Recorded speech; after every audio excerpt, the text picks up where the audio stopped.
This podcast is just for fun. It's all fake. Don't believe us. Look, do your own research. You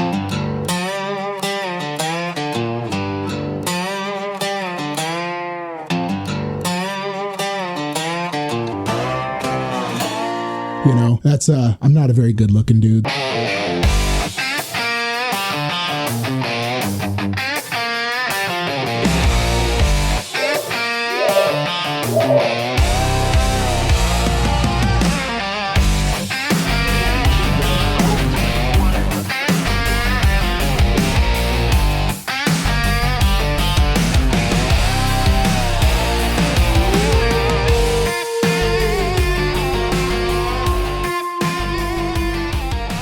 Welcome to the show.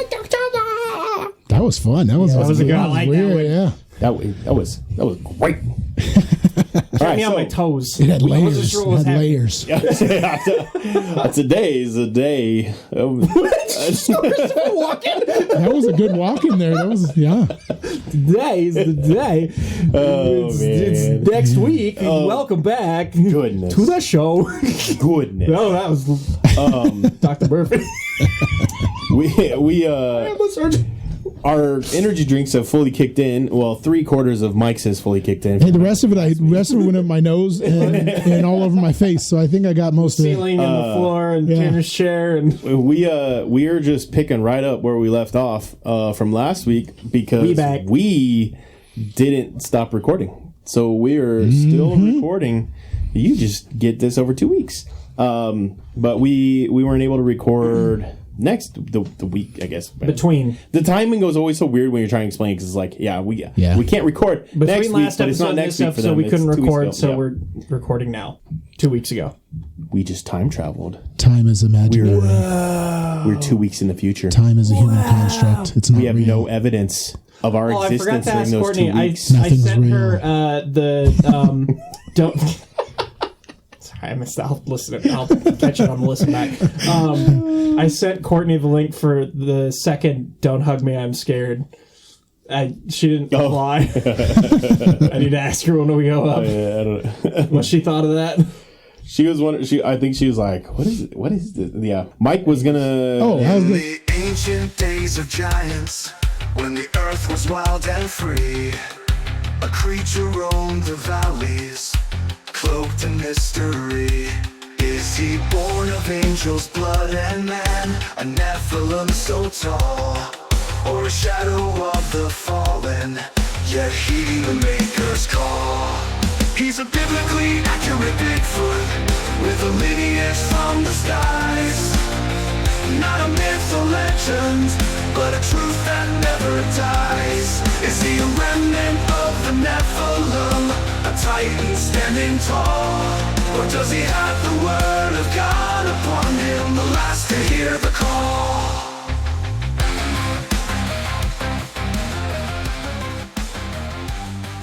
So, like I was telling Tanner kind of on that break, I came across some Da Vinci stuff because I always think Da Vinci's kind of interesting because like they keep finding stuff in his art and in his paintings and things that are like coded, and besides like the Da Vinci Code stuff, there's other things that keep popping up, and this one was kind of weird. So Courtney made me think of it in the previous episode. She was talking about the patch when they went to space, and the patch upside down looks pretty nefarious. Now somebody took some mirrors to Mona Lisa and then one of Da Vinci's other paintings, and it's a painting of like a mom with two kids, and there's like this ghostly kind of woman behind her, and they took a mirror to it, and so some people think it's the face of a demon. Some people think it's God's face. But this face appears in both paintings, but you can only see it when you use a mirror. So do you want to see the picture? Right. Send it to me or just pass your I'm just going to pass it to you. Okay. So that face appears in both those paintings, but only when you use a mirror. Ew. Yeah, it's a weird face. Ew. But if you look at its chest, it's got like a chest plate with like a symbol on it, and like, yeah. So maybe I'll post that in the Discord down the road, but yeah. And conspiracy theories, are never ending when it comes to like historical conspiracy theories, because like twofold, in the past, things were documented a lot more poorly than they are now, because technology has helped us to document to a level that's way better, obviously. Yeah. But, you know, one of my things about the past is just even recognizing how much the like demonic tries to do things. Like, they're not going to try to reinvent the wheel. Like, once they've found something that like works when it comes to distracting people from God, they're just going to continue using it and doing it until eventually they don't, you know, whatever. There's I'm reading this fiction series by Jack Kavanaugh. I think it's called The Holy Wars or the Kingdom Wars series. His first book is Hideous Beauty, and I think I've talked about it on the podcast once, but I just finished the whole trilogy. And he does a really good job, very much in the same vein of like Frank Peretti, of bringing the spiritual world to life in a way that like helps you like imagine what the spiritual world would look like.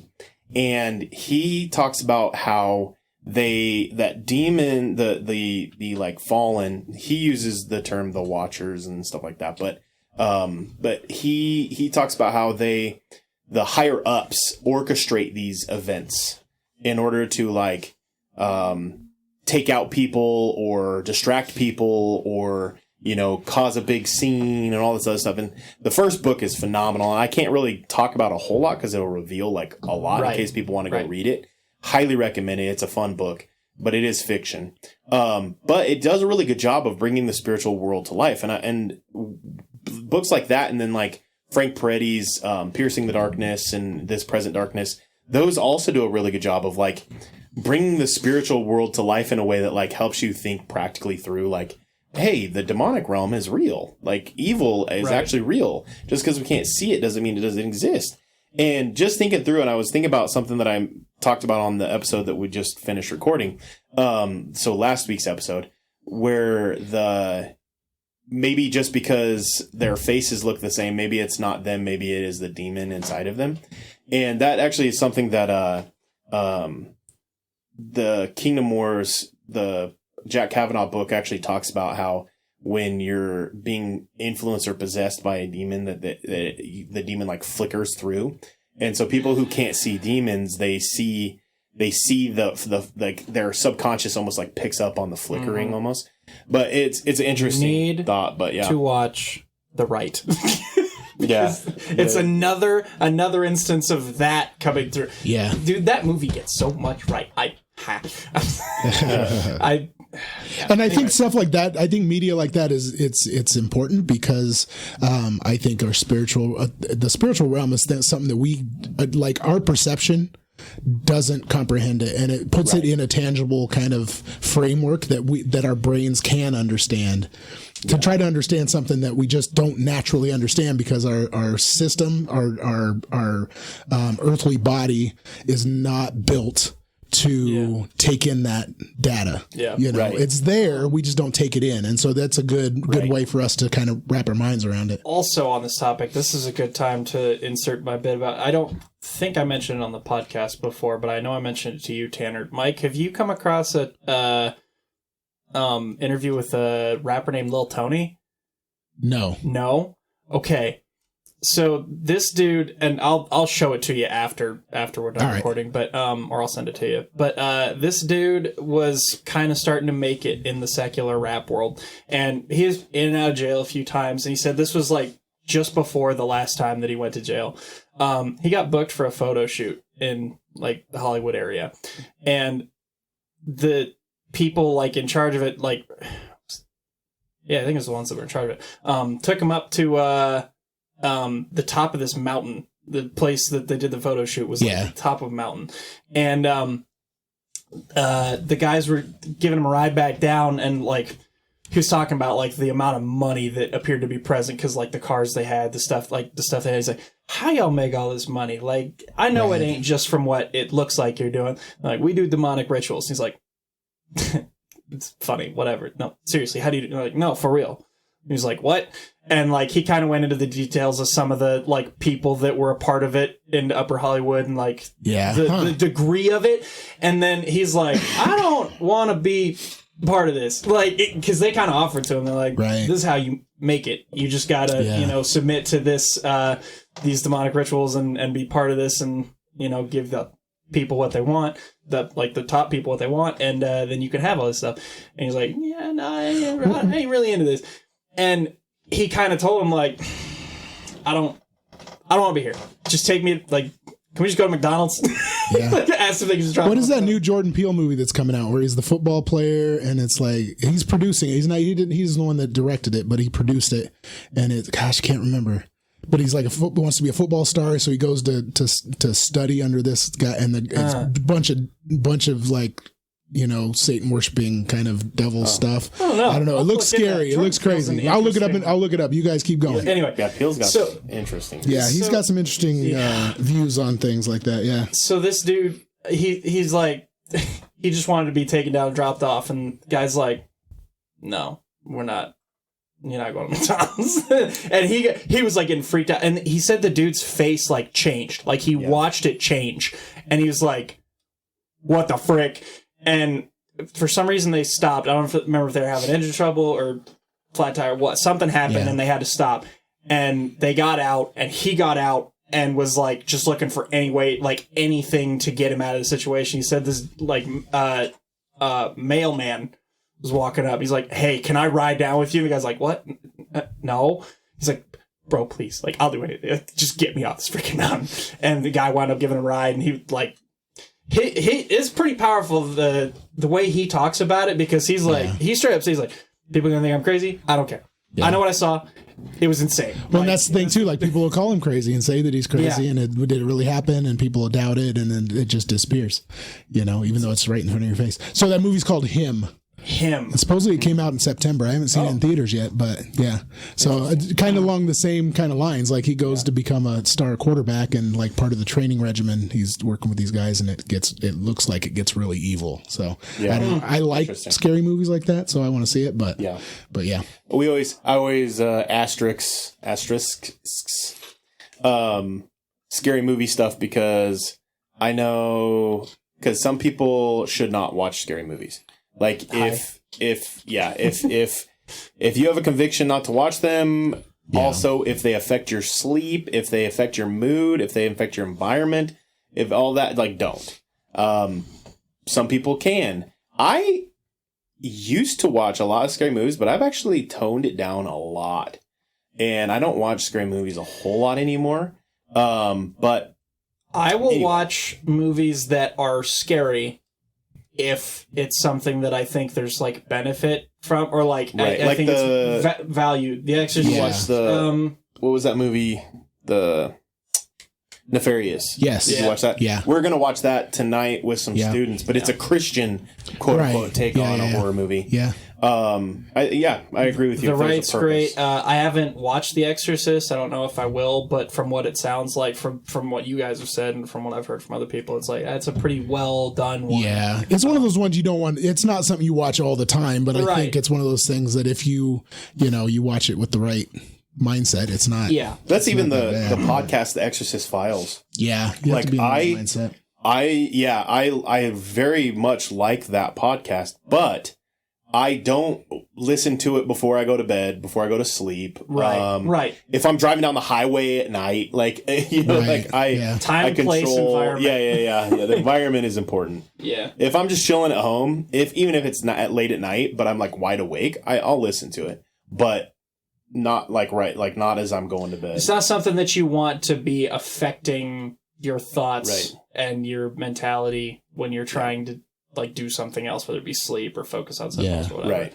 Yeah. Let me ask you guys a question. It's maybe a loaded question, but have you ever encountered somebody who you know for a fact, 100%, you know for sure that they were demonic possessed? Or, we'll use the term demonized. I don't know, because I usually don't lean that direction. Like I believe that it's a thing, right? But I don't usually go that route right away. Yeah, and with your career, you don't. Right. That's not, like you shouldn't. Right. What about you? I can't say that there's anybody that I was 100% certain was. There have been a couple of people that, like, based on things that they said, I was like, yeah, that sounds pretty, yeah. But I have, being in my line of work, right, we encounter that stuff more often than most people probably would realize. Right. And again, maybe I've come across it. I just didn't. Right, and you didn't. I didn't look at it as that's that. Exactly. And I'm saying, you're looking through a different lens. You know for 100% fact. Right. Yeah. And even when I do approach something, I don't, in being in the pastoral world, it's not like I approach things in the mindset of, oh, it's always, demonic. And actually, in fact, I approach 99.9% of everything as though I would say I approach everything 100% of the time as though it is just mental health or mental things or physical ailments. I only then err into that when I have the discernment that it is not that makes sense. Natural. And so back to 99% of the time it is something very natural. But because I have had encounters with people and I have performed exorcisms. I don't know what you would call it. It's not the same thing as what the Catholics do. Cast demon outs, I guess. Yeah, it's not performing an exorcism because that's a very Catholic term. It's a ritualistic version of it. In the Discord, did you guys know that the Immaculate Conception is a Catholic term? I knew that. I didn't know that. I knew that.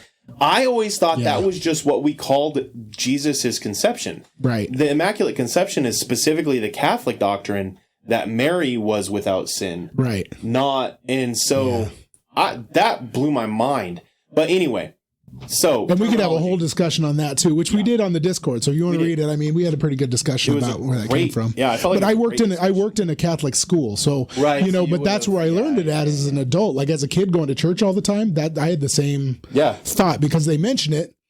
They mentioned the Immaculate Conception. They're talking about Christmas and things, but they never really went into detail on what that meant in the church that we went to. Yeah.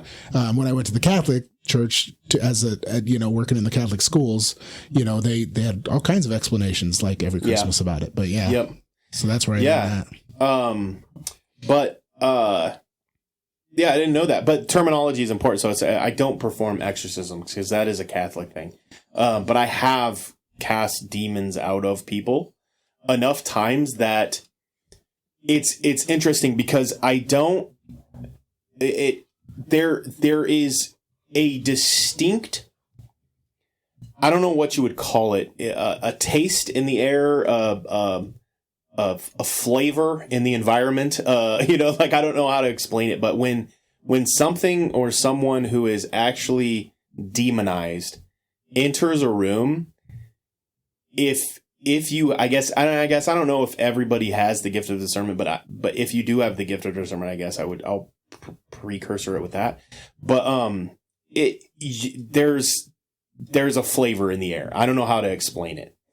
If you know how I was talking about when I was driving home from Rapid City and a bunch of weird stuff kept happening. Yeah, but I could tell it wasn't demonic because there wasn't that taste, like, I don't know, it's not a taste, but you know what I mean? It's like, it's a sense that we don't talk about the sense, but it's like this sixth sense. It's like all of a sudden I'm seeing, but I'm not actually physically seeing with my eyes. I'm trying to use different terms so that you get what I'm getting at. Yeah. That I can see demonic or I can taste it or I can feel it. It's not associated. It's a distinct. I can that we don't really talk about a whole lot. As you're describing it, I completely get what you're saying because I get the same thing. Like I can walk into a room and I can pick there can be 100 people in there and I can pick out the people in there that I need to talk to. Yeah. In order to keep that room, chill and safe. Right. Yeah. I can do that as a therapist. Therapist side of me. I do the same thing because I get that there's a feeling and I can't exactly like you're saying. Yeah. Like it's not really like a smell or something you see or something you feel. But it's just this. I don't know. It's hard to describe. It's like another sense. Yeah. And you just kind of feel it. I feel it too. I know what you're saying. Yeah. And because I have seen people, quote unquote, like modern, like a popular term is fallout, when it's almost as though when the demon takes control. I've seen that and experienced that as well. And so that's a moment where it's like, it's demonic, because it's like, oh, I'm going to start praying about it. And then it's like, what is going on here? But I've also experienced being demonized. And so I can feel it. But anyway, all that to say, I do think there really is something to it when we see celebrities and it's almost like you just sense, at times they're just like, something's not right with this dude. You know what I mean? Like, I don't know. And it's not all celebrities. But it sometimes like Tom Cruise, dude's a great actor, but in no part of my being do I want to hang out with Tom Cruise. Yeah. You know what I'm saying? Yeah. Definitely. Like Katy Perry is another one of those. Like, she's a great singer, but in no world do I just want to chill with Katy Perry. Right. Like, I'd be good never, ever, ever interacting with her in my entire life. And it's, in the celebrity world is very much like that. Like, I know some very, maybe what you'd call like a B celebrity, just because of my daughter Macy and like the things that she does and everything else. We've met quite a few people like that, and they are, when the cameras are on, they are a different person. Those cameras go off, and you don't want to be around them. There's very few that are okay to be around that I would even like want to hang out with. Yeah, we kind of mentioned it, but I remember in like probably the early 20-teens. Coming across an interview with Beyonce talking about. Sorry. You're good. I'm sorry. I was gonna say my energy drink's all gone, so I'm gonna have to lick your arm if I want any more caffeine. I know a quarter of it's still chilling on my arm. I got some in this shirt. I can get out of it. Just wring it out. Smelling salty if you need it. Oh man. Anyway, sorry. That was. I was like, oh, wait, did I finish this? And I've got like a quarter of it left. I have been wondering about that. Yeah. Anyway, all right, continue. Sorry. Yeah, so I remember coming across like an interview back in the day when Beyonce was talking about like she described it as like being possessed on stage. Like, something. All right, pass it over. Deep one. Anyway, that one hurt. Okay, smelling salts. Sniff break. Continue. Sorry. Just like she described it as like being possessed on stage, and like I said, I remember thinking when I watched that she was just being corny, edgy, it was a silly thing that she was talking about, right?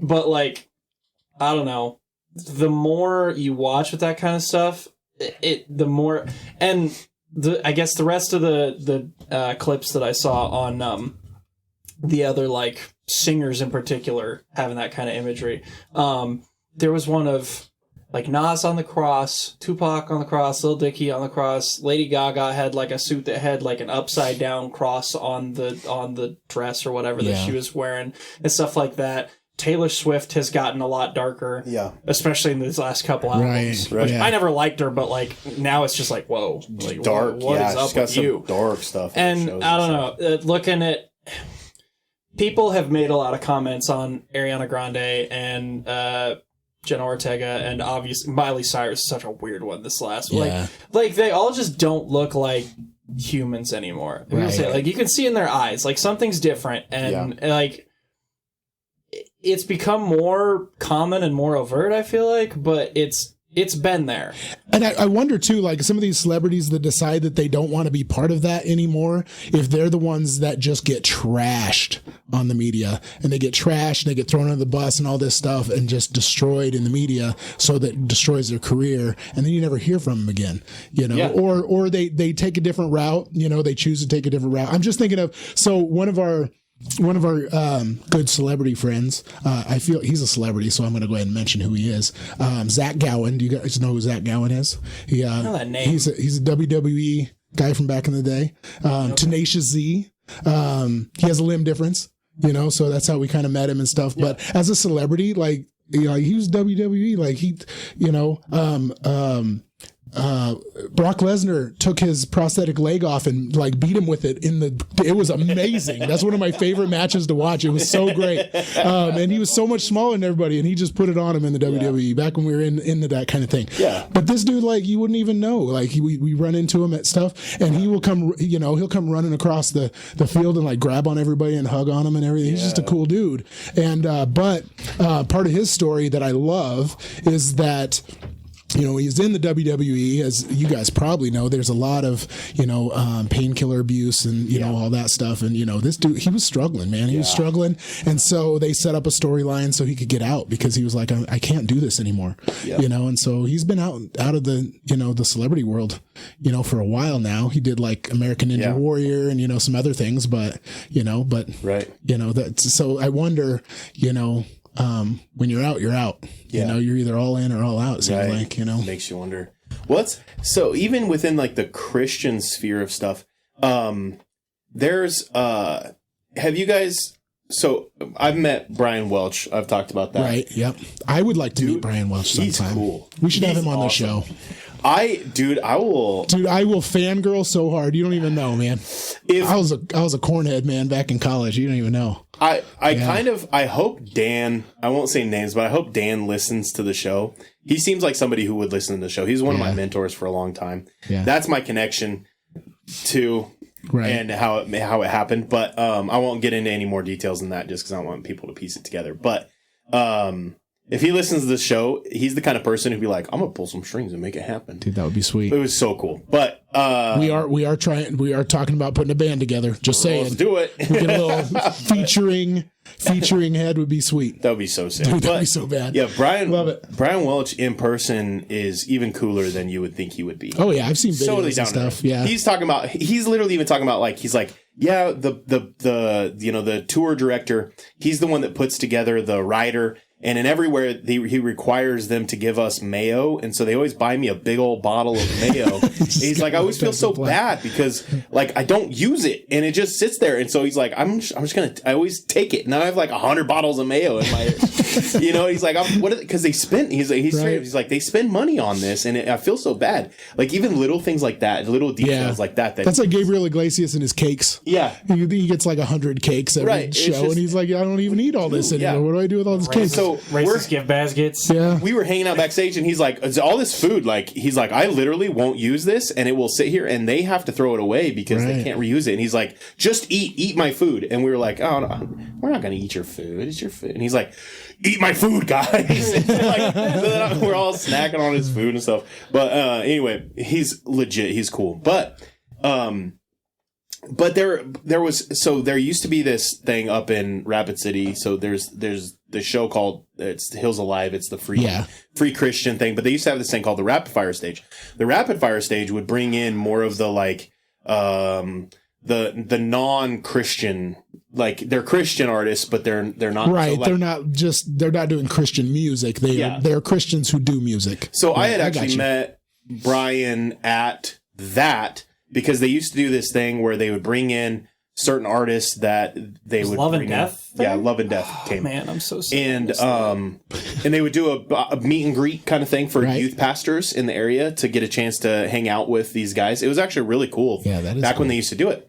And that's where I got an awkward hug from the lead singer from the Red Jumpsuit Apparatus. Oh, nice. Yeah, it was hilarious. That's a throwback. Awkward hug, like a Voldemort hug. Nice. Because like I was saying something, it's and like a stepbrother's hug. He's like, I gotta give you a hug, man. And I was like, oh, okay. And he just walks over and he hugs me, and I'm like, I'm the Harry Potter, or not Harry Potter. I'm the Malfoy. Yeah, and I'm like, what the? And he's like, oh.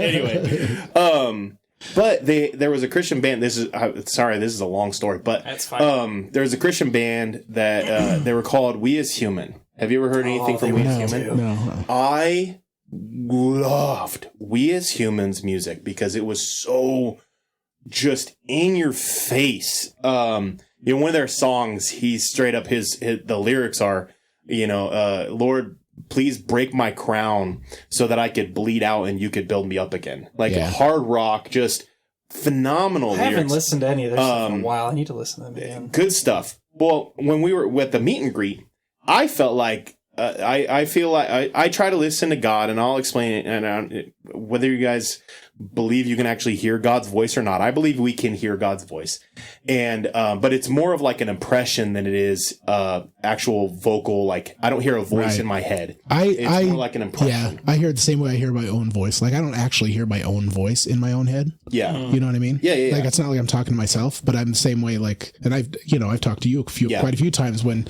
you have those questions and then you get an answer and you're like, oh, okay, yeah, I got you. I understand. So I feel I get this just deep impression that I need to go and share something with somebody, and we believe in the gifts of the Spirit and words of prophecy and prophetic words and stuff like that, words of knowledge. And I can share some. Honestly, I'd love to do an episode on that, and so I could share some of the cool stories I have because I've got some cool stories that have happened. But so we were there with We As Human, and I felt like the Holy Spirit prompted me to specifically ask the lead singer, what are you doing in your life to hold yourself accountable to God's word and staying on track with what God has called you to do? Dude was a deer in headlights. Couldn't answer. And then he's like, well, we have a open phone policy on the bus and yeah. And just kind of like skirted around the answer. And at the moment I was like, it's really awkward. Like his bandmates are looking at him like, bro. And 6 months later, dude is kicked out of the band because he's sleeping around. He's a married man sleeping around. This is a Christian rock band sleeping around. So they kick him out of the band because he no longer represents the band. Right. And then the band goes off and creates a new band that's a little less, and they're not, he was phenomenal. And he's really the reason they were as good as they were. Yeah. And they'd become a pet project of Skillet at one point in time. And like, they were going to be picked up by the same band, the same labels. They had been picked up by the same labels as like Red had. And like, they were this pet project band.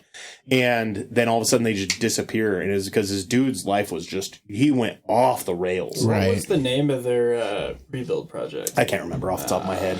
But it was one of those moments where it was, in the environment, like there was a clear moment where I feel like God was calling him out in that moment. Right. And he had an opportunity and chose not to. And I always kind of wonder if that was a moment where the band started like, hey, we got to address this. Just open some eyes. But there is that. There's that very just, and there's other people like Disciple.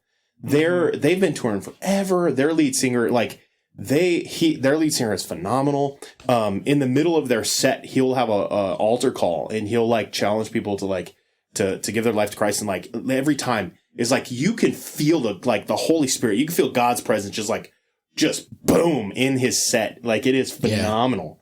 And ask them the same question and boom, easy answer. This is how we hold ourselves accountable. This is what we do. This is the environment we create. We have Bible study every time we're on the road, all this other stuff. And it's like, dang, dude, like you guys are legit. And it's interesting that even within the Christian music sphere, how you can have people who are actually Christians, who are Christian as a label because they are Christians. And then you have people who are sometimes using the Christian label because if you are actually really talented, it's a lot easier to get in under the Christian name than it is the mainstream world. And I was just going to say it. So when we worked at the Nebraska Boys Ranch back in the day, which is a group home for teenage boys, and we worked there, I think it was before you started working there, there was a Christian band that came in, and they put on a little show, and it was all acoustic. They did all acoustic stuff, and they were good.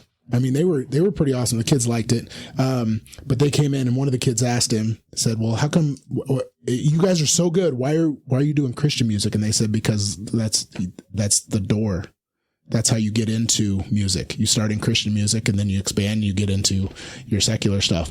So that was their whole goal. Like they had no intention of sticking around in Christian music. I don't even know what the name of their little band was or anything, but they were pretty talented.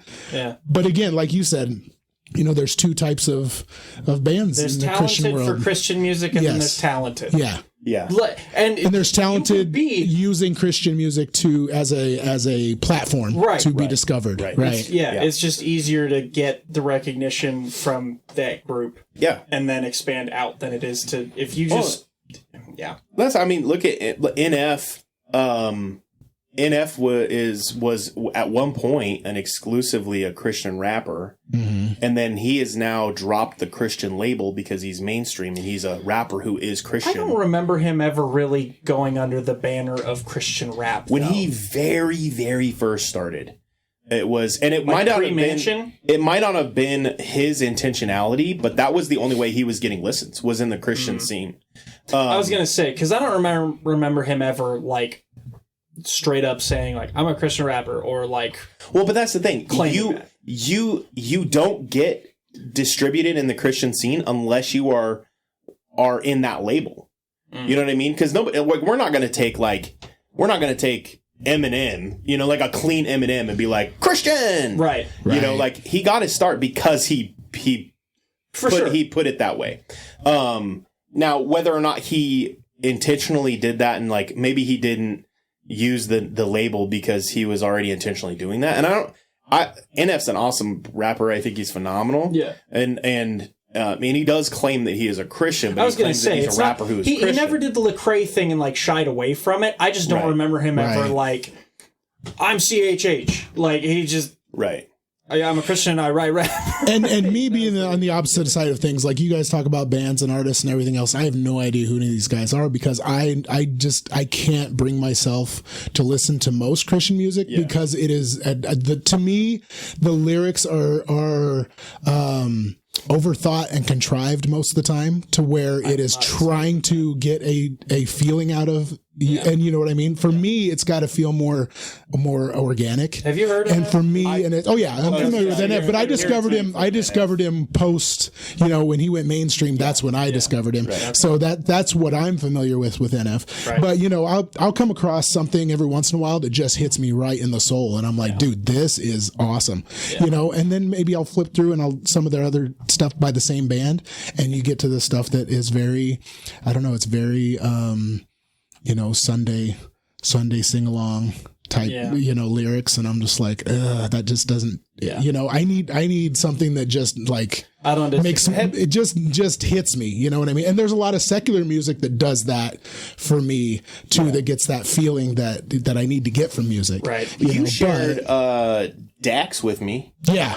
He's a Christian, and that's the thing too. I didn't know Dax was a Christian rapper he's until a self-proclaimed Christian who right. Yes. And I didn't know that when I shared it, and then you were like, "Oh yeah, I know who this is," and then we started talking. I was like, "Oh okay," so I said, "Look, some of his other stuff." Like Dax. Oh absolutely. I'm a Dax fan. But like his song about being a man, that song just like I said, that song punched me in the soul, and I was like, I got to share this song. That's awesome. But that's that's what I want from my music. Yes, and I think a lot of the times the moniker is different because they claim. I'm a Christian who makes music so that there's a little more freedom in the lyrics. Yeah. Right. Whereas if you're under the term I'm a Christian, then you only need to rap about Jesus. Right. And I don't agree with that. Yeah. No. I think as a pastor, I'm going to be speaking in scenarios where I'm not going to be able to talk about Jesus, but I'm still going to share the theme. Right. Yeah. I spoke about bullying to a school assembly one time. Yeah. And instead of talking about Jesus, I talk about my faith, and I use those words. And so I think we can still share the theme without. But anyway, here's a thought. So when you had that, so way back when this podcast first started, you guys had an episode about celebrities and their faith and their carrying themselves a certain way and things like that, and something that because like those before I was on the show, so I would have to argue with you in private to a recording. Right. But something that hit me was that their art, to affect me in a positive way, their art should be about their life. Yeah. Their life should be about their faith, if that makes sense. So on stage, be a decent person, tell your story, and if that involves faith and a lot of the Christian music that I share with you is stuff that hits me because they're talking about life.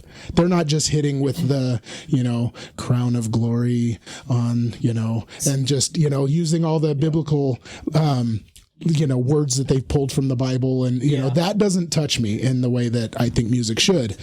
But those people that live their life in a way that is Christian, and that they live their life in a way that is uplifting and things like that, that hits me too. Yeah.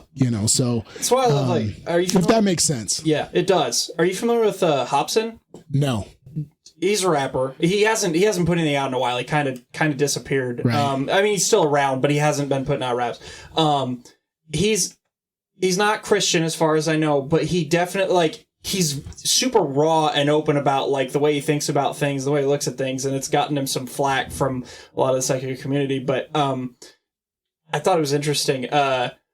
There was, I think it was Ilmanda Hobson 7 was the music video. Destin Sandlin of Smarter Every Day and No Dumb Questions commented on there. He's a Christian. It was the last place I ever would have thought to find a comment from him. But he was like, dude, I love this song and it was kind of like a wrestling with God type of theme. Right. Dude, I'm struggling. This is rough down here. Help. Show me what's going on. Help me out here. And Destin was just kind of like, man, I really appreciate the honesty in this music. And it's he's not a Christian, but it's just someone openly wrestling with God and life and the reality of their situation. And it's something I appreciate about Kanye as well. I don't like Kanye's stuff very much. I don't agree with a lot of his stuff, but he's had songs like that where it's look, this is just unfiltered Kanye's thoughts and heart, and that's the kind of music that I appreciate as well. You don't have to be a Christian to put out music that I think is uplifting and enlightening and impactful and important. Yeah. And on the flip side, you can be a Christian and put out music that's all about Jesus, and it does nothing for me. Right. So yeah, I'm totally with you on that. Yeah. And I would actually. So, just to push back a little bit, I think you would be surprised by the percentage of Christian musicians who you would love their music. Right. But you're not going to be exposed to them because you don't look in the Christian sphere, because there is, I would say maybe half of Christian music does fall under the category you're talking about. Yeah. Do you like rock at all, like hard rock? Yeah. There's an album, Red, of Beauty and Rage. Red is fire. You should listen to the album beginning to end and let me know what you think. Gotcha. At some point. Send me a message so I remember. Red's entire my TikTok, my TikTok right now, the algorithm in my TikTok is sending me some fire Christian songs on there, but I can't tell you who any of them are off the top of my head, because none of them stick with me. You know what I mean? I don't know. It's weird, but some of them I'm like, man, that is, it gets me. I'm like, that's what I want to hear. I will add, there was a dead period. There was I don't know what do you call that? In what context? So when I first gave my life to Christ in 2010, there was this abundance of phenomenal Christian rock, hard rock, and there was a lot of good Christian rap. Yep. There was a lot of cheesy Christian rap. There was a lot of cheesy Christian rock, but there was just, that was when you got Skillet came out of that era, Red. You've got Love and Death. Love and Death was in that thing. Human. Love and Death is Brian Welch's band. You've got that. All of that came from there, and then all of a sudden it was just dead. There was just nothing. About 2017. Nothing. So when I go to an assemblies church and they play the music and it's got the thing, and it's very pop. It's very pop for Christian music. I get that. And so being a music person, because I have 2 degrees in music. I went to college on an opera scholarship. I'm a singer, that's, I'm not a very good looking dude. So when I want to talk to girls in college, I sang for them, that kind of thing. That's how I introduce myself. Anyway. So I throw flair into that music, and then right up until people start looking, and then I just stop singing. 'Cause I'm like, I don't know if I'm supposed to be doing that or not. And then the music's not doing anything for me anymore. You know what I mean? Like if I could just get into it, I'm sure, you know, but like I said, I'm not the stand and just sing the words that are on the page kind of person. Like I'm feeling it. Like music is part of my soul. It's part of why I don't do like private lessons and stuff. Cause when I do music, I'm giving a piece of myself. It's not just a casual thing. Like when I sing, you know. So yeah, it's but for me, like, so when we're talking like music, Christian music, even secular music, if it doesn't get that, you know, that like that punch in the soul, next song. Oh, absolutely. So then there was like, but there was a long period of time where the Christian, specifically Christian scene, like it was just, there was nothing good coming out. It was bad, just flat out bad. Like we didn't. Well, maybe like the good bands were going secular though too, because like Skillet and POD. No, and not really. No, because even Skillet. No, I was just throwing out a maybe. Yeah, no, there was just nothing. Yeah. One of my favorite songs of all time is by Skillet. Just a heads up. When was the last time TFK or Red put out an album? Yeah, they stopped producing music. 14, 15 probably? Maybe 16. Might have been 2016 when TFK dropped their last album. The rapid fire stage at the thing at Hills Alive doesn't even exist anymore. It's gone. Oh, really? Like it went dead. It died. Let's bring it back. Well, that's the thing. It's coming back. Yeah. And so what you're seeing is the resurgence of it. Got you. So you're seeing, the people are talking, I can't even tell you their names. I can't tell you their names. Right. They're brand new. All of this stuff, it's just, I'm sending videos to Phil. I was going to say, we've been sending Christian rap back That's and just, forth. it's blowing up again. Right. It's just brand new. I mean, even like Andy Mineo came back with Mark Morrison and created a song. Like, it's coming back. Yeah. Wait, what? I didn't know about that. Yeah, that song, Okay, We Back. We go. So that was Mark? Yeah. Ah! So, but anyway, so like, there's this resurgence happening, and all these new artists are just like, we're here. Here's our music, and it's just blowing up. And even in I'm starting to even notice there's some rock coming out too. And rock as a genre, as a total genre died. Oh, like hard rock was dead, and it's starting to come back again. And so it's like all of a sudden there's this music resurgence, and I'm loving it, because there for a while it was getting to the point where it's like, because we listen more rap and rock at our Chi Alpha, like our Christian events, because I'm not a big secular, not secular. I'm not a big contemporary Christian person for the same reason. Right. That's it just me. doesn't do anything for me. Right. Now singing worship, like I'll sing along with it, but it's not. It doesn't. You know what I mean? You just don't get that feeling. It's so you guys know what I'm talking very about. Very much. Then.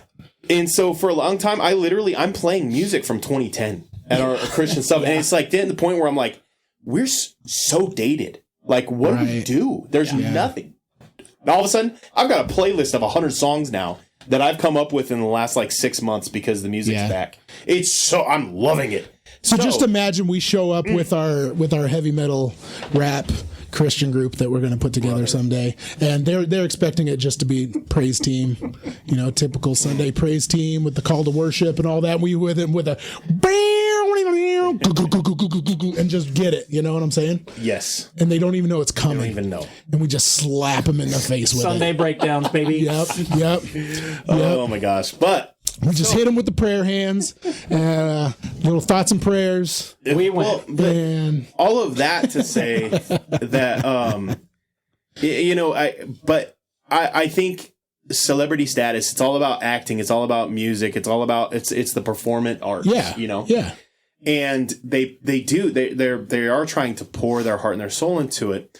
And I think that it's no coincidence that those are the areas that are so corrupted in the secular world. Yeah. Because if you look at who Lucifer is. He was the worship leader. Yeah. In the heavenly realms. Yeah. What avenue do you think he is going to try to corrupt the most? Yeah. And in my opinion, if you believe there's zero corruption in the music industry and the acting industry, that it is, maybe individuals are corrupted, but as a whole, it's not, I think you're a Christian. You believe in the Christian and Lucifer and evil, good angels, bad angels. You believe in all of that, but you don't believe that Lucifer would try to corrupt the most thing that is the closest to him. Well, it's also like the most influential thing out there. Like music's everywhere. You can't go anywhere without hearing music. Right. And so if you're trying to pollute people's minds and hearts, what are you going to do it through? You're going to do it through the thing that is everywhere. It's the entertainment industry. Entertainment is everywhere. Yeah. It is probably the most important thing as a society that we have. Yeah. Like, I mean, literally, music is everywhere. If you go to a grocery store and they don't have the music playing, that is the most stressful thing ever. It's so weird when the store is just quiet. It's rough. Even like in my opinion, church services. Yeah. If you show up and there's no music playing from the beginning, even just a subtle like background, like what I call it, the instrumental worship. Like playing where it's just instruments, but it's just playing. Yeah, it just sets chords, the mood for that day. Yeah. Sound. And so I'm very conscious of, so like when we get done preaching and we're done and like and prayer is done and we're in the point where we're going to hang out with each other. Yeah. I have to, and because I'm very conscious of it, I have to switch to, and I always switch to Christian, or not Christian, but but I switch to hip hop because it changes the environment. When people leave, I want them to experience God, but I also very, very firmly believe in fellowship as well and the relation we have with each other. And so when people leave, I want them having conversations with each other when they leave. Yeah. And hip hop. I can't talk until you switch from music. And it is. Nobody talks because you're in the like, we're in the presence of God. We can't interrupt this. Yeah. And then you kind of meditative. The low strings music. You switch it to hip hop and then everybody starts talking. Yep. Instantly. So when I used to do some DJing stuff, somebody always would come and they would request something like Korn or Limp Bizkit or, Slipknot, something hard, right? Somebody would come and request that, and I'd be DJing. I'm like, nope, not going to play. And they're like, what, you don't like that music? I said, I love that music, but listen. Not the time we're playing. I said, so a couple of times with the club owners, whatever, they would come over and talk to me, want me to play something like that. And I'd be like, okay, turn around and watch the crowd. And I'd play something, and every time there was at least one fight that would break out on the day because that music makes people want to fight. That's why that's why it's lifting music. Then people say, "What's your favorite kind of music?" I say, "Well, it depends on what I'm doing." It depends. I have a lot of favorites, but it depends on what I'm doing. Yeah. Yep. Agree. Yep. So if Lucifer, one of the things that he wanted us to worship him, and he's a worship leader. I think it very fitting that he corrupt our music to worship him. Yeah, I think it's very fitting. Yeah, and I think that it is expanded into the acting and visual roles of things. Yep. And I don't even necessarily think it expanded once like TV was invented. I think that it goes way back into like theater. Plays and theater. Yeah. And so because of that, I believe that there is a need for Christian music and Christian TV. Right. The problem is that the standard has been that it is Christian, not that it is quality. Right. And I think that is doing Christians a big disservice and had been for a long time. But now we're starting to see some quality things come out. Mm-hmm. But it still kind of holds that, because even like Nefarious, you say, oh, it's a Christian horror movie. It's like the second you go into it, you're looking for all the cheesy things because you know it's Christian. Yeah, I'm gonna find cheese in it. We're watching. Courtney and I started that. It's on YouTube. It's the Promised Land. Yes. Yep. It's in the same vein as The Office and Parks and Rec. Right. It is flipping hilarious. I don't even know if it's Christian for sure. But it is telling, and it's in a funny way telling about the Israelites in Egypt. After they left Egypt in the wilderness. Yeah. I was laughing. It's funny. I was not expecting it to actually be funny. Right. Because I got it recommended to me. And I was like, if this is a Christian thing, it's going to be cheesy. Right. And if someone recommends this new The Christian. Office cheesy. Yeah. But it's cheesy it's on purpose, not because it's Christian. But I think that Christians, we shouldn't support things just because, and this, oh man, I'm gonna get I don't care. I don't care. I want you to title this episode "Christian Music Sucks." Don't do that. Don't do that. Don't listen to Phil. But I don't think as Christians that's clickbait. I don't think we should support it is. I don't think we should support something just because it contains the label Christian. Yeah. I came across on TikTok. You did not misspeak. I came across on TikTok. There's an energy drink called Yahweh Energy. Huh. And I was like, gives you that God strength, huh? That's I was for real. I was like, bro, we just brain and stuff. We don't need to brain. Yeah. And why can't like a movie that is branded as a Christian movie, why can't it be a movie with Christian values in it? Why does it have to have that scene where they have the music, violins in the back, and the mom leaning over and be like, Have you turned to Christ and said your prayers today? And I'm like, most people don't talk like that in real life. And Phil, you've talked about it before. Like those, I walk away from the ones that are just, they're not even believable because that's not how people interact with one another. You know, when they hit you with if that's how you try to interact with me. But they put it, that's what I'm talking. I think that's what Tanner, you're talking about with, the cheese in some of these movies where people just automatically are turned away, and if we could just have, that's what I liked about Nefarious when I watched it. There's little clues, there's little hints that it is, there's little, but it's not just like he didn't stop for a second and, grab the guards. It's the theme. It's not the style. Do that. Yeah. And, but that's the thing. But I also believe in even the way that there needs to be a realness. Yes. And even when I preach in, sometimes I've had people be critical because I may be too real when I preach. But I think that the thing that Jesus came to earth, one of the things he came to do was to testify to the truth. Yeah. And I think that realness is... I think that is more valuable than a fake. I know, but anyway, I don't. No, I see what you're saying. So, like, as a teacher, as a teacher, well, I'm a counselor now, but as a teacher, something that is super effective is if I can take the lesson and I can make it make sense in the real world that the kids are living. Right. Yeah. So, same thing. If I am trying to express, God's plan and, the word of Jesus, all those things, and I'm trying to express that to a group of people, if it's not real life and it doesn't affect them directly, it's like, telling somebody they have to know the Pythagorean theorem because I said so. Right. It needs to apply, and that's something I really appreciate whenever I get a chance to hear you speak. Tanner, especially, is that you are very real, and I love that. You usually make me cry once or twice too when I'm there, and I'm trying to be all tough in front of everybody. Bro, I make everybody cry. That's I literally have mostly because I'm super proud of you. I appreciate that.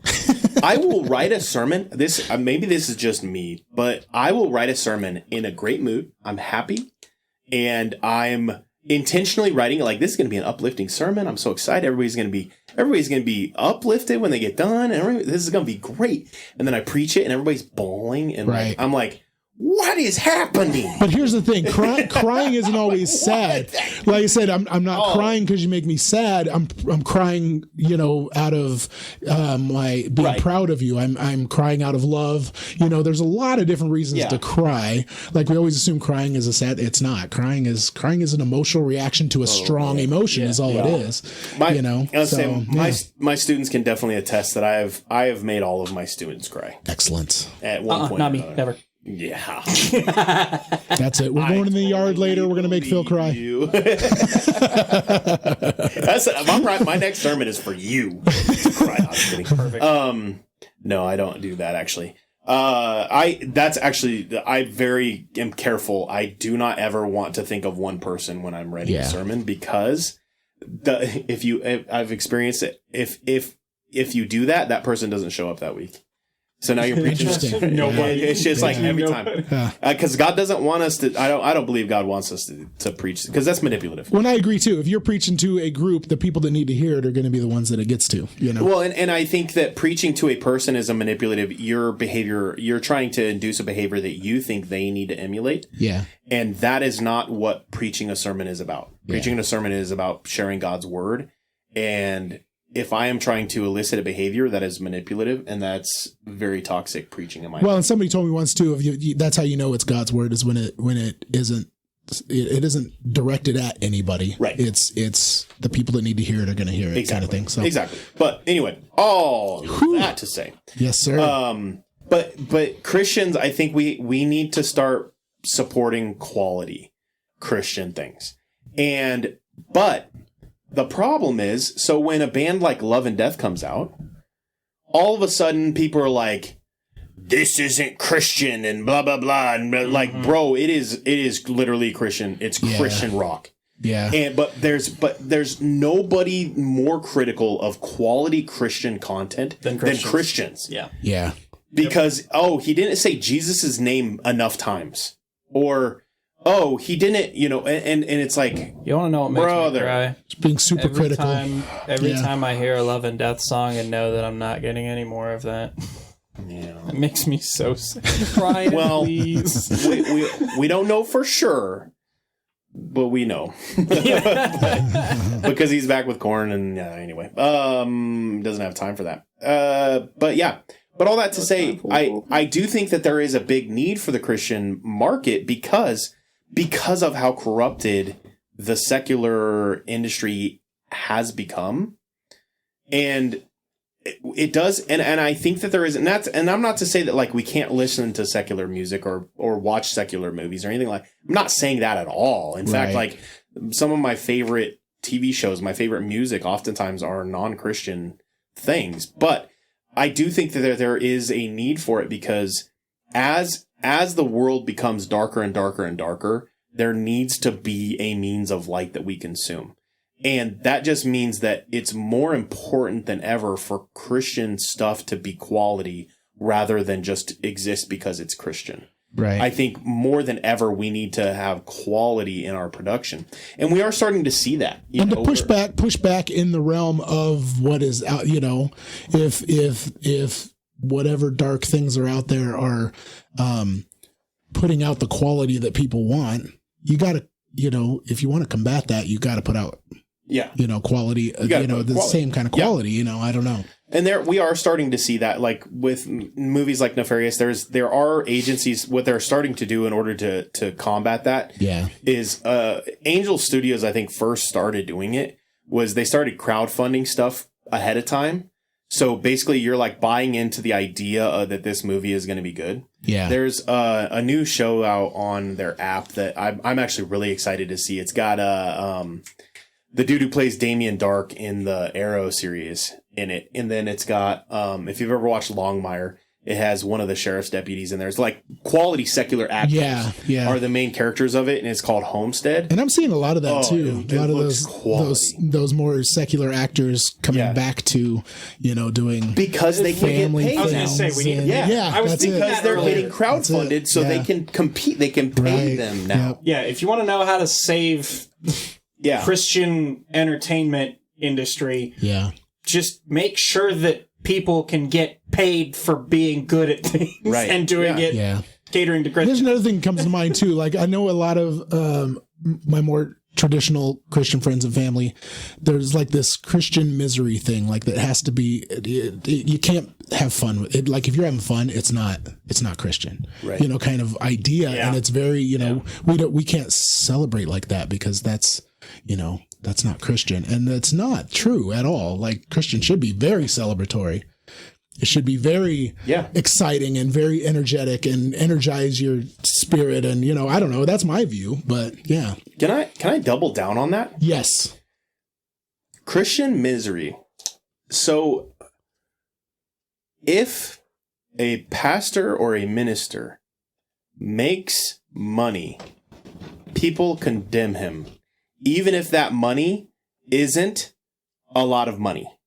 Oh, yeah. The average pastor, I'm going to go on a little bit of a rant. The average pastor in America, the average pastor makes less money than a brand new school teacher.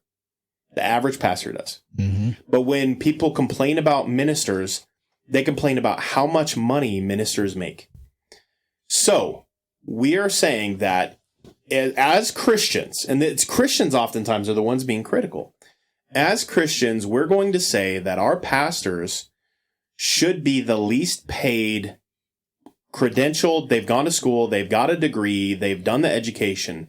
They should be paid the least while providing what we should argue as being the most important, like one of the most important careers. Mm-hmm. In my mind, as a Christian who really believes this stuff, I think like pastors are at the same level as like doctors.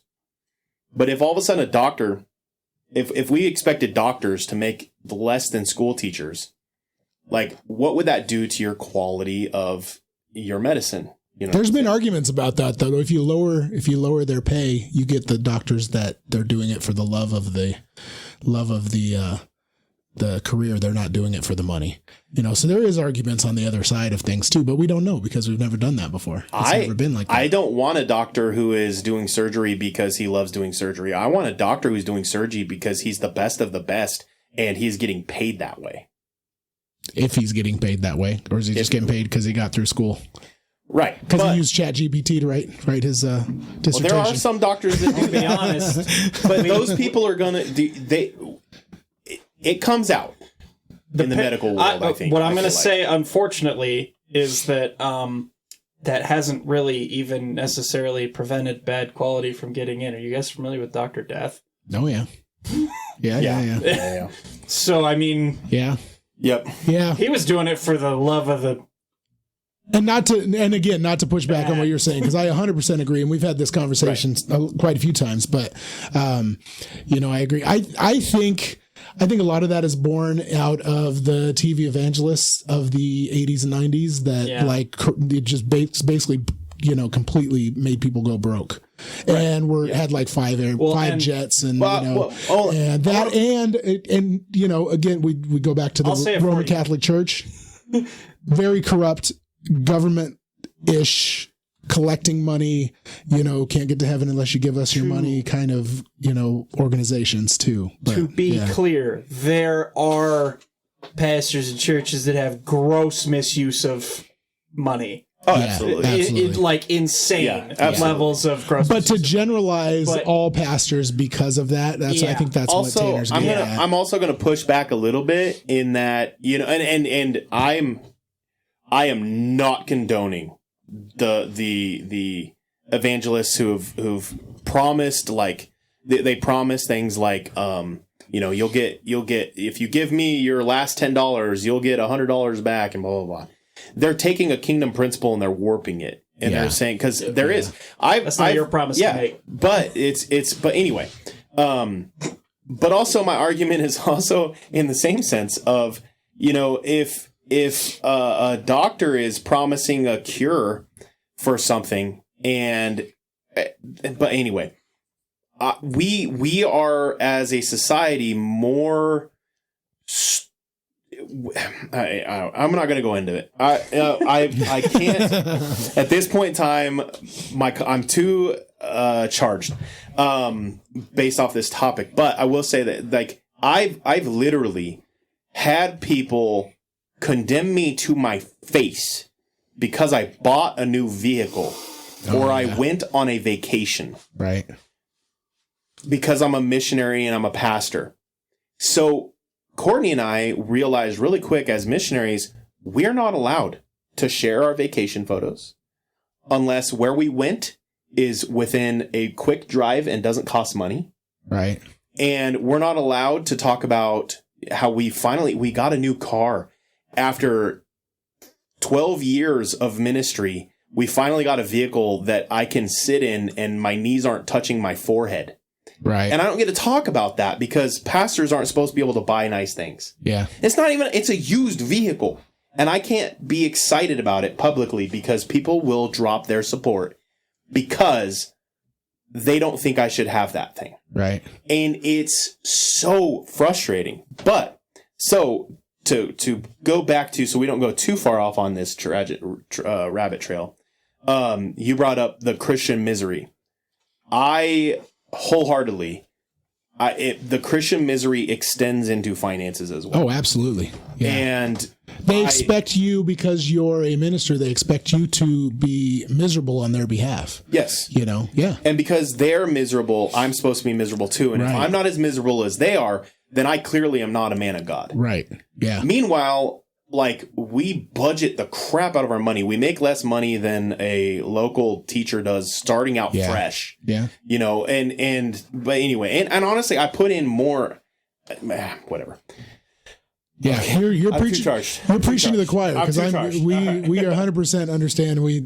No, for sure. We see it, and we know. And hear my heart. I'm not even complaining about that I don't have enough money or anything like that. Yeah, no, God that's not it at all. Provided for us. Like I've seen God do some crazy things and through finances, and we're very fiscally responsible. And like, I am not complaining about our income. I'm complaining about the way people treat me. Yeah, as a pastor. Well, and here's the thing too, because we're talking about celebrities. And for all intents and purposes, you are a celebrity. I mean, you are a public figure. You are somebody that everybody knows around here, and even within towns anywhere near here, even across the state, people know who you are. Right. You are a celebrity. And so you're under a microscope. I'm the same way. Like, everybody knows who I am. Yeah. I mess up a little bit on something, and boy, it's all over the place. People know about it. People are asking about it. People are talking about it.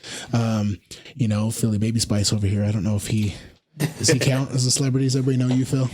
Not everybody. Not yet. You're starting to be known just because your office. Yeah. Yeah. Oh yeah, that could. Yeah. Time wise. Yeah. Because he's been. Well, and the people that do know you aren't the kind of people that the people that are completely familiar with you. To be honest, they're not really the kind of people that you want to brag about. That's fair. That's fair. That's fair. Yeah. But yeah, you know what I mean? Like, I get that too. So like, when we were talking to the school lawyer one time, we were talking about if somebody were to make, a fake social media account and things, could we sue them? And they're like, no, because you're a public figure. And I was like, but I'm just a school counselor. They're like, yeah, that's a public figure. Yeah. Like, you are a celebrity, so you cannot, sue them. You can have whatever media platform shut it down, but you can't sue them because you are a public figure, and you're kind of in the same boat. So, I mean, we are celebrities in that way. And so we are under scrutiny. People are always watching, know. So that's the first thing that taught us one of the first things that taught us at the academy was you work on a fishbowl. Yeah. So. People are watching, they want you to mess up. Yep. So, because it makes them feel better about whatever mess ups they have going on. They made. Yeah. So to move things along a little bit so we can finish this episode, it would not do justice to talk about Hollyweird for 2 episodes and not bring up Michelle Lamy. Do you guys know the name Michelle Lamy? I do not. Hit it. Do it. Okay. So, there we go. Oh, he shifted. He shifted into second gear. Whoa. Oh, no. Buckle up. So, Michelle Lamy. Do you recognize her at all? No. I can't see. Who the poop is that? So she is a high profile person. She should be a well-known name. If you Google Michelle Lamy with a movie star or a designer or a actor, she knows them all. She is most notably known for being a designer. Okay. Clothing. Gotcha. She is one of the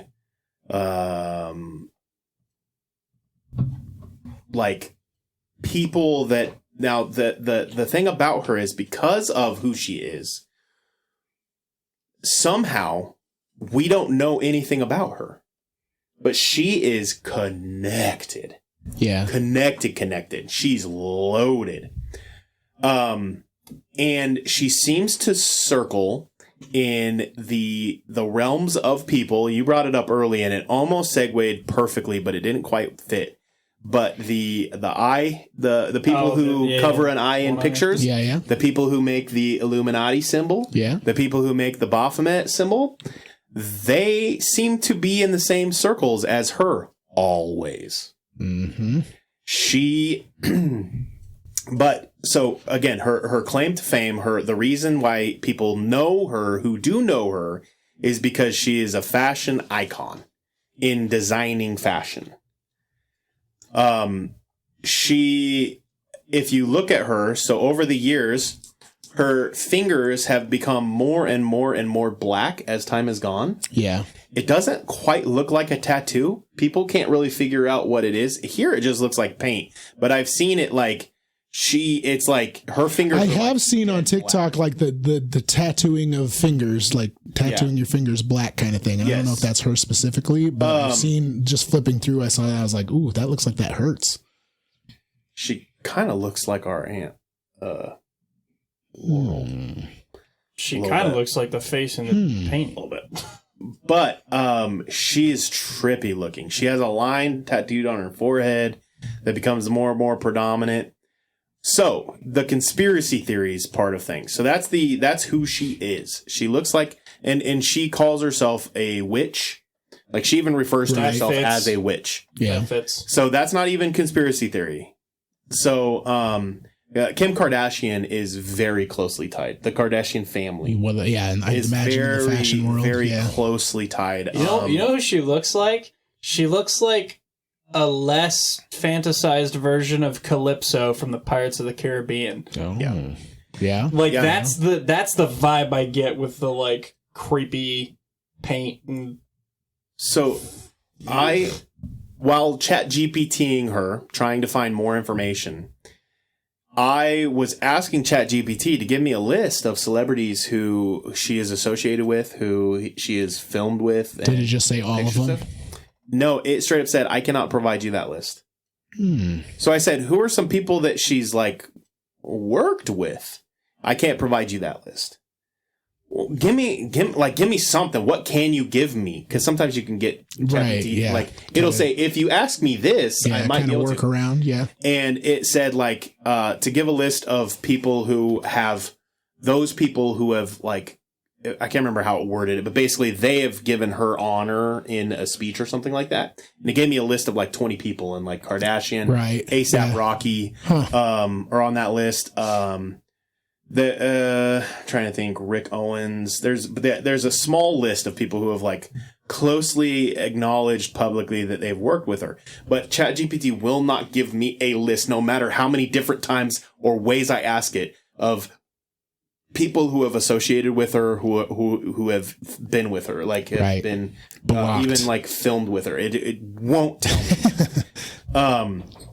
But so obviously with somebody like her, there's going to be some conspiracy theories. The leading conspiracy theory, and this is kind of where my brain goes into. Oh, there's videos. There's videos of people like even Eminem talking about like don't trust the witch, and specifically after he had interacted with her. There's videos of like Doja Cat like standing next to her, and like you can tell like Doja is like tense the entire time she's standing next to her. And again, this lady, she claims she's self-professing as a witch.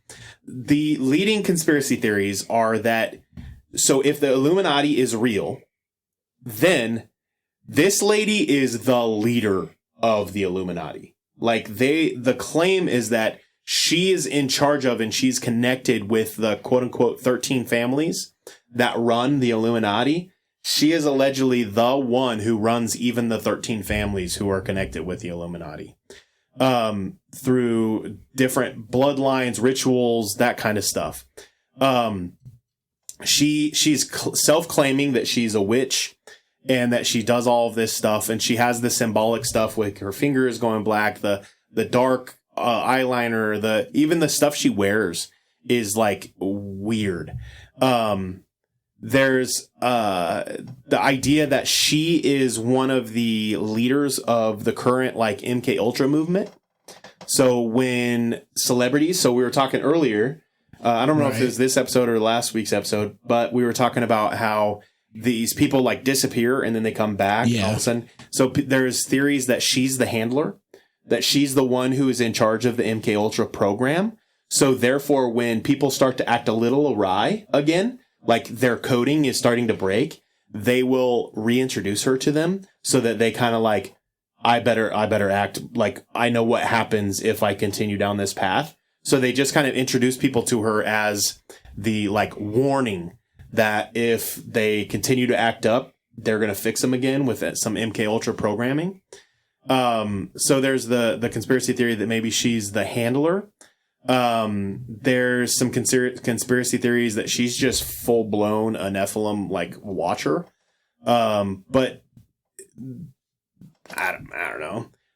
Some conspiracy theories are that she's one of the leads of the satanic like cult ritual stuff. And so any association with her would come from that standpoint. But here's the thing.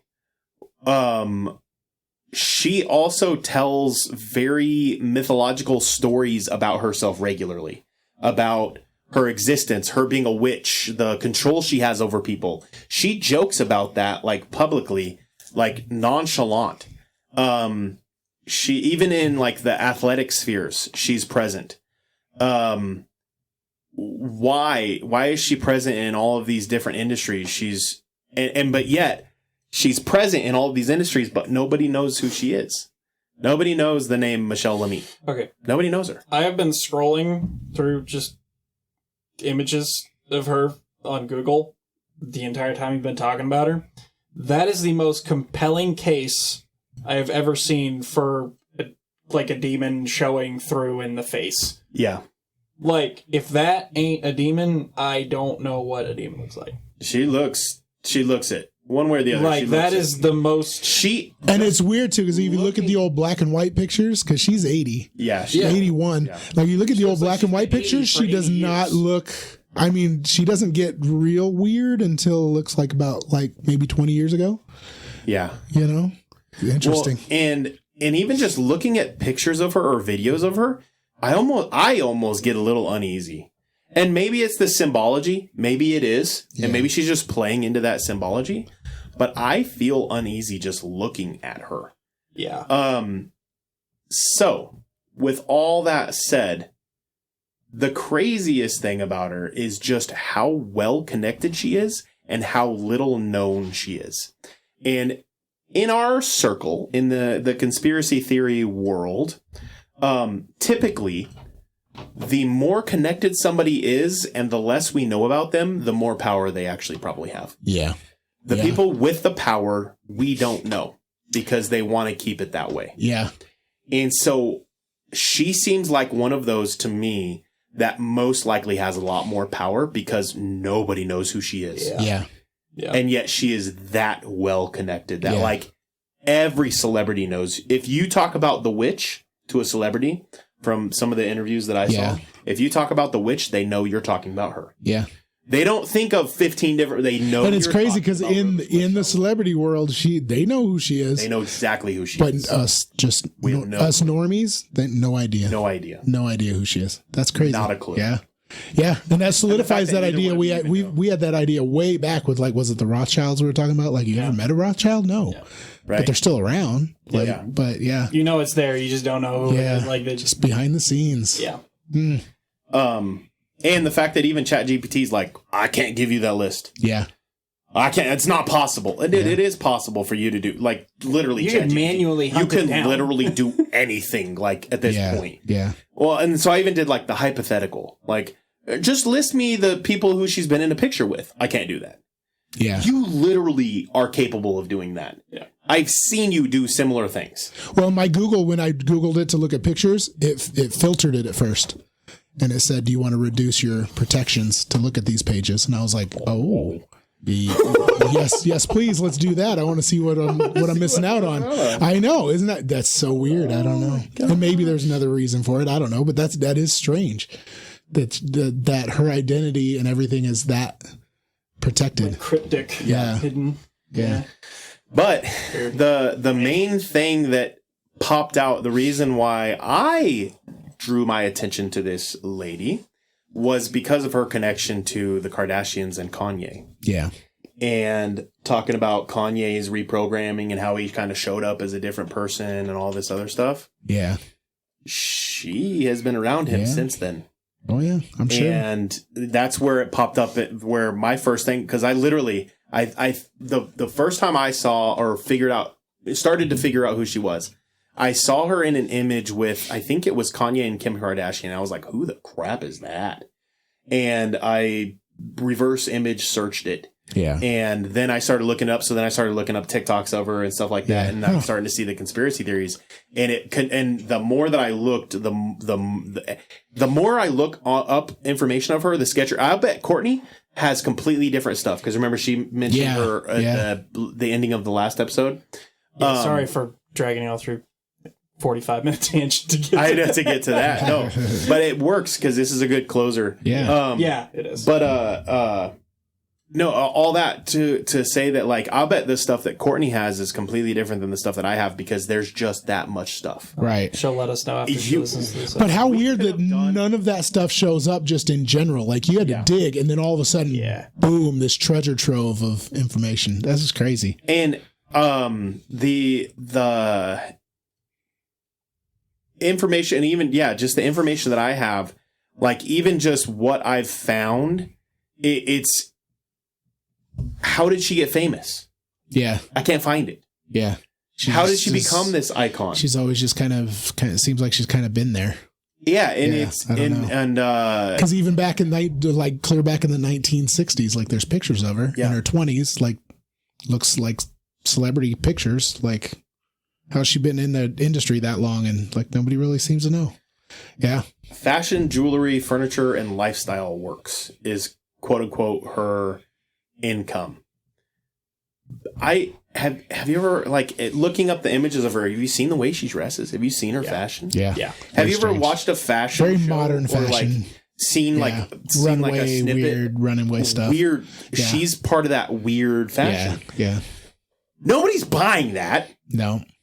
It's gotta be a cover up. That's a Macy, my daughter Macy. We've talked about this a lot because she wants to be a fashion designer. And we've talked about, she's like, I don't get modern fashion. It does, like, I've never seen anybody at Walmart wearing any of that crazy, the poofy upside down suits and weirdness. She goes, no. So she wants to be a fashion designer that designs stuff like specifically for different body types. And like, she's got a lot of cool ideas, but none of them involve being weird and unusual and runway strangeness like that, but the top, the best of the best of the best is the best paid, which is crazy. They make where are they making all their money? Because nobody's buying that stuff. I will bet you that those people are handlers. What? Okay. Legit. Why else would you put? Why would you wear that? Yeah.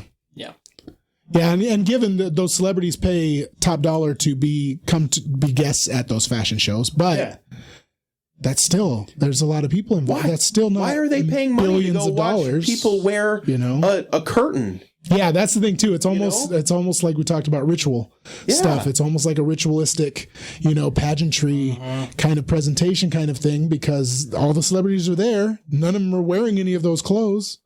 Yeah. What if? My brain is going 100 different ways. What if each of the clothing things is an indicator to something else?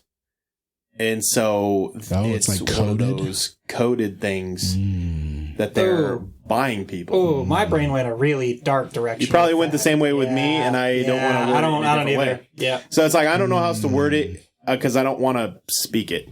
But I think that just made my stomach turn. Yeah. Oh, that's the that's the worst thing I've... Kind of like the Wayfair cabinets that were listed at like $80,000 that were just basic. Yeah, that we'll just word it that way. You can pick 2 and 2 and put it together and do your things. But I don't like that at all. No, I don't either. But that seems like something that would exist in that world. I mean, as much as we've talked about, it's not that far out there. No, it's not. It's pretty plausible. And I'm never going to be able to see one of those stupid, awful, weird fashion runway show things ever again. To be honest, I don't watch them anyway. Well, I don't either, but like you see that stuff. They pop up. You're just like, what are you doing? That? Yeah. Now you're going to think, have a bad feeling about what they're doing. Yeah. All right. We need a better feeling. Yeah. I'm going to go get food. But that said, Me too. Me too.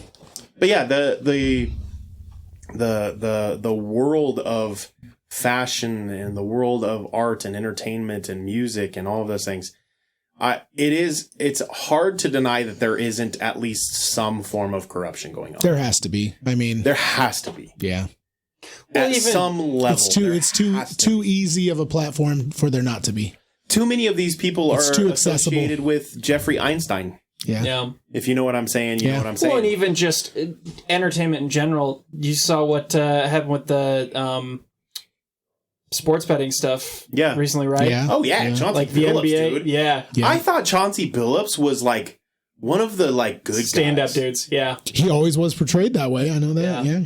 It makes me wonder if they portrayed him that way because secretly he was one of... But anyway... Sports. Well, that's just it. Entertainment in general. Like everything at that level of celebrity, like being in the public eye. Speaking with a missionary from overseas, the way he worded it was, he said, I have people who I have discipled who have been martyred for Christ. I have people who I have discipled who are currently in prison for the rest of their life for Christ. I've had bounties put against me and my life. I have been that people have attempted to martyr and stone me to death. And when we sit down and pray, we pray for the American pastors because the amount of idols you guys are faced with dwarfs anything we see overseas. Yeah. And as a pastor in America, that rocked me. Yeah. And all of this stuff, it's all idols. And to throw it back to last week's episode, it's interesting, the articles that talk about Paul McCartney, all the way back to Paul McCartney. We talked about him in last week's episode. With Paul McCartney, the people that say he was replaced said they replaced him because America was not ready to lose their idol. That was their words. Yeah. So it's interesting the choice of words in context of what we're talking about. Interesting. The last thing, so I totally forgot about this, but on side note from the sports betting issue, I don't know if this is legit or not. Have you seen anything about Francis Ngannou suing the UFC for like $50 million? I just came across this last night, and it was one of those like AI news things. So I don't know if it's legit or not. Yeah. But apparently, there was something in a contract that he was like, this was messed up and wrong, and it screwed me over hardcore. And so he's trying to sue Dana White and the UFC for $50 million. That's crazy. I don't know if that's true or not. Yeah, we'll see. Somebody find out. By the time this comes out, it'll either be known or not known. Right. Yeah. So I've got the best news for me. I saw that energy drink left. Dude, final comment on. I do too. It's just in my shirt. Final comment on all of the entertainment stuff, as far as I'm concerned, is just God bless the people that are in that space and trying to shine light. Yeah, I agree with that. Because that would be, absolutely, man, that'd be a tough place to be. Yeah. The people like, and even like your daughter, like Macy, wanting to do like the legit stuff and not creepy stuff. You know, it's like, it's harder. Yeah. And definitely with that. Don't forget. This is a long episode. 2, like and subscribe and join the Discord and be your biblically accurate best. Oh, yeah. Like, subscribe. Okay, bye. Yeah, bye.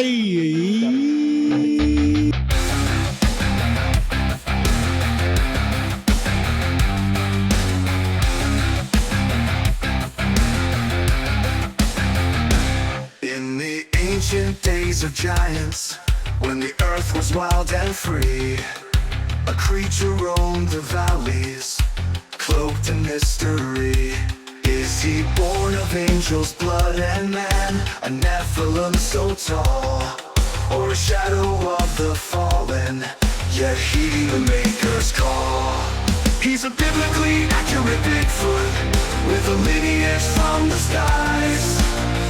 Not a myth or legend, but a truth that never dies. Is he a remnant of the Nephilim, a titan standing tall? Or does he have the word of